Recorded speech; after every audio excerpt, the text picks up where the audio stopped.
What's going on, guys? Storm6678 here. Now, if you have not seen part 1 of the 3D text tutorial, please go and watch that. It'll be linked in the description below.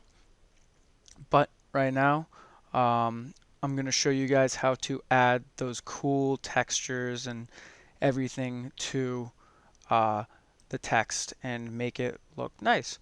So part 1 went over how to actually motion track it. Part 2 is going to be making it look nice. And then part 3 is going to be me in Sony Vegas making those last few adjustments with like color correction and all that good stuff.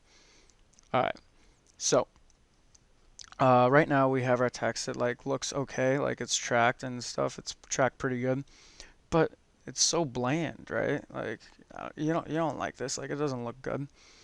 So what I'm gonna do is I am going to go to bridge.mp4. I'm gonna duplicate that. All right, and then you're gonna rename one of them ENV. All right. So rename the bottom one ENV. All right. And then you're gonna go to the 3D text layer. Click on that.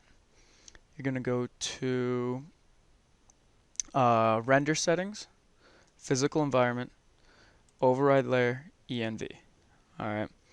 Now what I like to do with this is I like to rotate the environment, and you're going to take the Y rotation from here, like it's keyframed at this point right here, and then go all the way to the end and make it around like 250. Between 250 and 300, 280 is perfect. Close that. Now you got the environment. What did that do?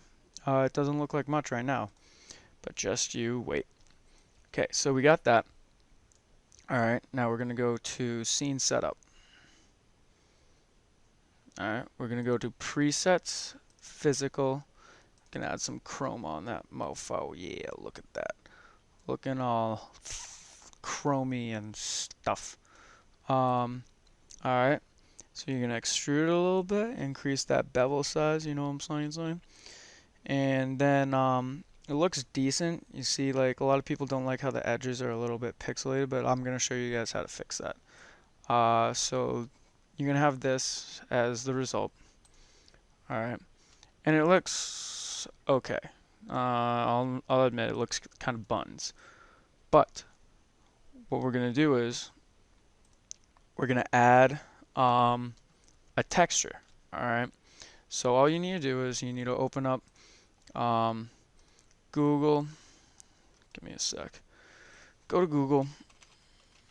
For this, I'm going to do blue as like the theme, but you're going to search blue and then holographic.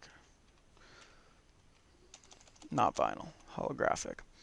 You're going to go to images. You're going to scroll through, find something you like. This is pretty cool. That's pretty dope. So let's see if I can save it or not. Now I'm in my downloads folder. Alright, I'm just going to drag and drop that on the bottom right here. Okay. Alright, drag and drop that down there. And then what we're going to do is we're going to pre-compose it. Just leave the name. Personally, I don't care. Double click, and then you see how it's small? Yeah, we're going to hold shift and drag. Click, hold shift, and then drag it up. And then boom. Release shift, and it's a little pixelated, but it doesn't really matter. To kind of clean it up, I'll toss some Gaussian blur on that.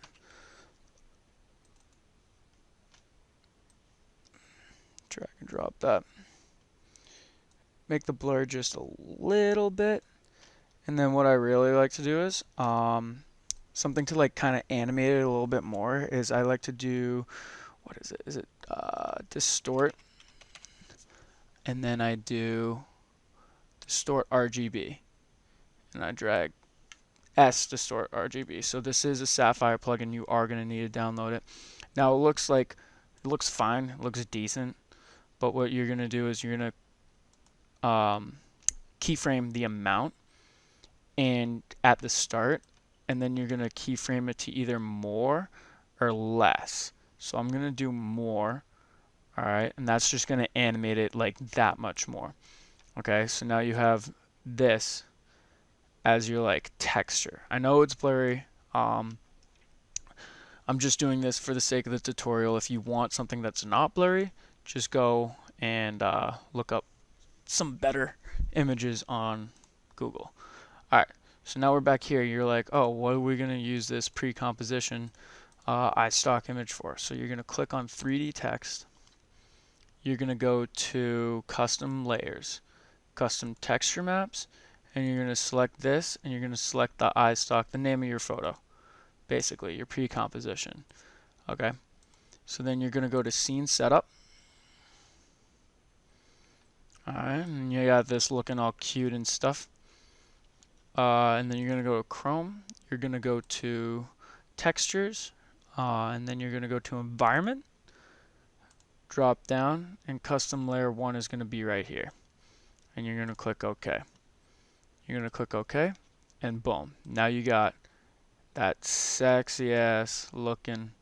Oh, oh, that looks way better than I thought it would. Oh, look at that. That's actually fire. Alright, so it looks okay, right? Like it doesn't look like anything special, but it looks like okay. So what we're gonna do is we're gonna add some ambient occlusion, which you need, and some, where is it? I don't think we need it. You can add glow, but for this example, I am not going to. So ambient occlusion, gonna click down, click enable, and then play with it at your own discretion, but I like to go up around like 7 or 8, which is personal preference. And then, where is it? I like to do, I like to increase the sample to either 16 or 32. It just makes it look a little bit cleaner. My computer has a very nice graphics card and like a lot of RAM, so I can like do all that fancy stuff. But if you want, you can leave it at 8. I'm just going to put it at 32 so it looks good. Now, I know you're looking at this and you can see these pixels on these lines right here, right? That really pisses me off. So in order to fix that, what you're going to do is you're going to go to Output, Multi-Sampling, and I'm going to toss that bad boy up to 32. Looks a little bit better. Click Enhanced Multi-Sampling, and now it looks super clean. Like that looks, oh, phenomenal. That looks really good. Oh, I like that. I like that a lot. So yeah, that it's gonna be a longer render time, but like I said, my computer is pretty fat, so I toss on the enhanced multi-sampling. All right, last but not least, we're gonna adjust the positioning just a little bit more. So all we're gonna do is we're gonna go to particle look, we're gonna go to multi-object, select multi, and now we're going to increase that displacement just a little bit so that the letters aren't exactly on top of each other. So I just went to 0.05 right here. Put that away. Go to deform. Now this is under particle look. Deform, bend, enable, bend angle, turn that up a little bit. Alright, and then you got that nice clean little bent text. Alright, so last but not least, we're going to add some effects to the text itself. Make sure you close all this stuff up. Clean up your work area, even though mine's always a mess. So you're just going to come down like where you want to like view your work area. And what I typically add is S_raise to the text itself, or if you don't want to do that, actually I don't add it to this layer, so delete that.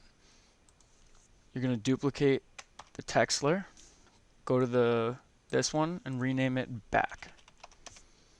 Alright, so what I do here is I add the S_raise to the back so it looks like it's shining behind. Alright, So let's see if we can load a preset here. Sometimes it's buggy because I downloaded this for free. Oh, there we go. So now we have all our presets here. Like some of them look absolutely ridiculous, like that stuff. But we're gonna use my preset array 1. I'm gonna let you guys copy that real quick. Copy all those numbers down.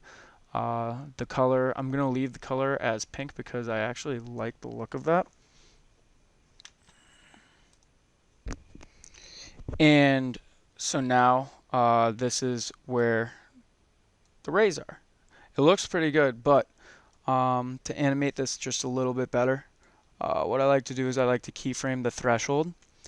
So here at the beginning, I'm going to keyframe the threshold so there's none. So you're going to turn it all the way up to 1. Right? Actually, wait. Scratch that. You're going to take that keyframe, effects, s_rays. Where is it? Right here. So that's where I want it to be. So I'm going to have it in the middle, or like around here. Now I'm going to turn that to 1. Alright, 1 means there's no rays. And then as you're coming in, the rays will protrude. Now it's already pretty far in, so I want the rays to be showing before it's all the way in on the text. So I'm going to put it back a little bit. And then boom, it's going to look like that. And then as the text comes out, I'm just going to have those rays fade back to 1.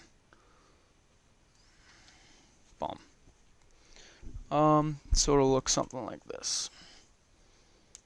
I hate After Effects because it pre-renders like this. It's so annoying.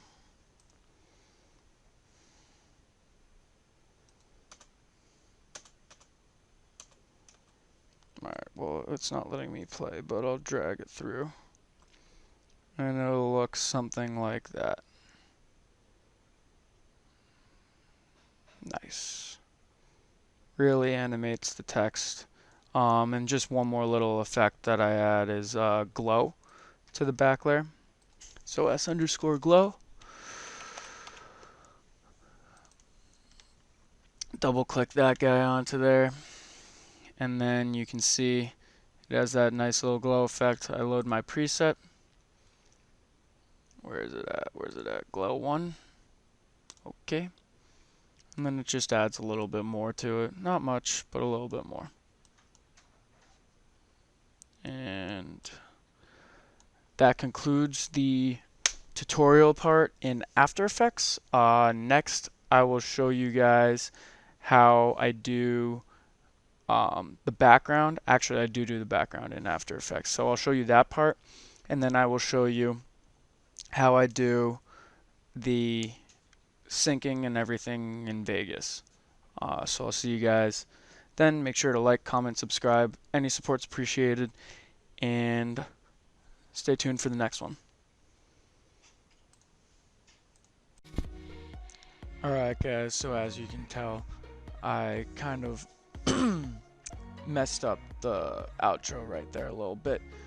All I want to say is that the next part to this 4 or 5 part series, whatever it'll turn out to be, is going to be me adding just a little touch. It'll be like a 2-minute tutorial, adding a little touch to the scene, the bridge scene behind the text. It's just what I do personally, and I would love to share that with you guys, but in order for me to do that, I'm gonna ask for another 50 likes on this video, guys. You guys blew it out of the park last vid. The reason I'm not hiring the standard is just because I appreciate all the support you guys have given me. I finally hit 300 subscribers and it's just like crazy. But yeah, so 50 likes again and I'll drop part 3. Make sure to like, comment, subscribe, share with your friends, and get those 50 likes for part 3. Peace.